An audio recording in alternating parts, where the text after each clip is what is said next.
രാജ്യത്തിന്റെ രാഷ്ട്രീയ താളം മാറ്റിമറിക്കാവുന്ന ഒരു വലിയ തിരഞ്ഞെടുപ്പ് ഘട്ടത്തിന്റെ അവസാനത്തിലേക്ക് ഇന്ത്യ നീങ്ങുമ്പോൾ പുറത്തുവന്ന എക്സിറ്റ് പോളുകൾ രാജ്യവ്യാപകമായി ശക്തമായ ചർച്ചകൾക്കും വിലയിരുത്തലുകൾക്കും വഴിവെച്ചിരിക്കുകയാണ്.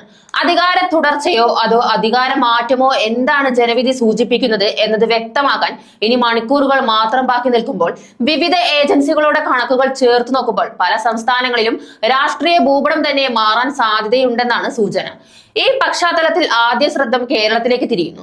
ശക്തമായ ത്രികോണ പോരാട്ടത്തിന് സാക്ഷിയായ കേരളത്തിലെ നിയമസഭാ തിരഞ്ഞെടുപ്പിന് പിന്നാലെ പുറത്തുവന്ന എക്സിറ്റ് പോളുകൾ സംസ്ഥാനത്ത് വലിയ മാറ്റത്തിന് വഴിയൊരുക്കുന്ന ചിത്രമാണ് വരച്ചു കാട്ടുന്നത്. പ്രധാനമായും യുണൈറ്റഡ് ഡെമോക്രാറ്റിക് ഫ്രണ്ട് മുന്നേറ്റം നടത്തുമെന്ന ഭൂരിഭാഗ പ്രവചനങ്ങളും സൂചിപ്പിക്കുന്നു. ഏകദേശം 80 സീറ്റുകൾ വരെ നേടി UDF അധികാരത്തിലെത്തുമെന്നാണ് കണക്കുകൾ. നിലവിൽ ഭരണത്തിലിരിക്കുന്ന ലെഫ്റ്റ് ഡെമോക്രാറ്റിക് ഫ്രണ്ട് ഇത്തവണ പിന്നോട്ടടിക്കുമെന്നാണ് വിലയിരുത്തൽ. പരമാവധി 68 സീറ്റുകൾ വരെ മാത്രമേ LDFന് ലഭിക്കൂ എന്നാണ് എക്സിറ്റ് പോളുകൾ സൂചിപ്പിക്കുന്നത്. അതേസമയം സംസ്ഥാനത്ത് ശക്തമായ സാന്നിധ്യം ഉറപ്പിക്കാൻ ശ്രമിച്ച ഭാരതീയ ജനതാ പാർട്ടിക്ക് വലിയ മുന്നേറ്റം നേടാൻ കഴിയില്ലെന്ന വിലയിരുത്തലുമാണ് ഉയർന്നു വരുന്നത്.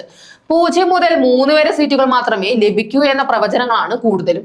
കേരളത്തിലെ ഈ പ്രവചനങ്ങൾ ഏറെ ശ്രദ്ധമാകുന്നതിന്റെ പ്രധാന കാരണം മുൻപത്തെ അനുഭവങ്ങളാണ്. പ്രത്യേകിച്ച് 2021 നിയമസഭാ തെരഞ്ഞെടുപ്പിന് മുൻപ് പുറത്തുവന്ന എക്സിറ്റ് പോളുകൾ ഭൂരിഭാഗവും LDFന് അനുകൂലമായിരുന്നു.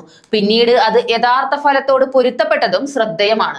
അതിനാൽ ഇത്തവണത്തെ പ്രവചനങ്ങൾ എത്രത്തോളം കൃത്യമാകുമെന്ന് രാഷ്ട്രീയ നിരീക്ഷകർ സൂക്ഷ്മമായി വിലയിരുത്തുകയാണ്. കേരളത്തിന് ശേഷം ശ്രദ്ധ കിഴക്കൻ ഇന്ത്യയിലേക്ക് മാറുമ്പോൾ വെസ്റ്റ് ബംഗാൾ വീണ്ടും ദേശീയ ശ്രദ്ധാ കേന്ദ്രമാകുകയാണ്. ശക്തമായ രാഷ്ട്രീയ പോരാട്ടത്തിനൊടുവിൽ പുറത്തുവന്ന എക്സിറ്റ് പോളുകളിൽ പലതും ഭാരതീയ ജനതാ പാർട്ടിക്ക് മുന്നേറ്റം പ്രവചിക്കുന്നു. ഈ പ്രവചനങ്ങൾ യാഥാർത്ഥ്യമായാൽ സംസ്ഥാനത്തിന്റെ രാഷ്ട്രീയ ചരിത്രത്തിൽ വലിയ വഴിത്തിരിവായിരിക്കും അത്. എന്നാൽ കടുത്ത മത്സരം ഉണ്ടായതിനാൽ ഫലം പ്രഖ്യാപിച്ച ശേഷമേ വ്യക്തമായ ചിത്രം ലഭിക്കൂ. അതേസമയം ആസാമിൽ ചിത്രം കുറച്ചുകൂടി വ്യക്തമാണ്. ഭൂരിഭാഗം എക്സിറ്റ് പോളുകളും ഏകദേശം ഏകകണ്ഠമായ വിലയിരുത്തലാണ് നൽകുന്നത്.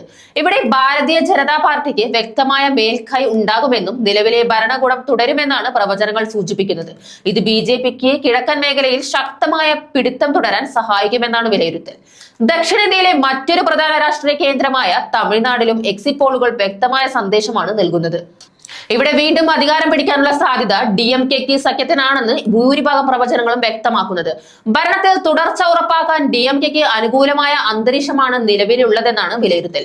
ഇതിനൊപ്പം പോണ്ടിച്ചേരിയിലും രാഷ്ട്രീയ മാറ്റത്തിന് സാധ്യതയുണ്ടെന്നാണ് എക്സിറ്റ് പോളുകൾ സൂചിപ്പിക്കുന്നത്. ഓൾ ഇന്ത്യ NRA കോൺഗ്രസ് നയിക്കുന്ന സഖ്യത്തിന് മുൻതൂക്കം ലഭിക്കുമെന്നാണ് കണക്കുകൾ.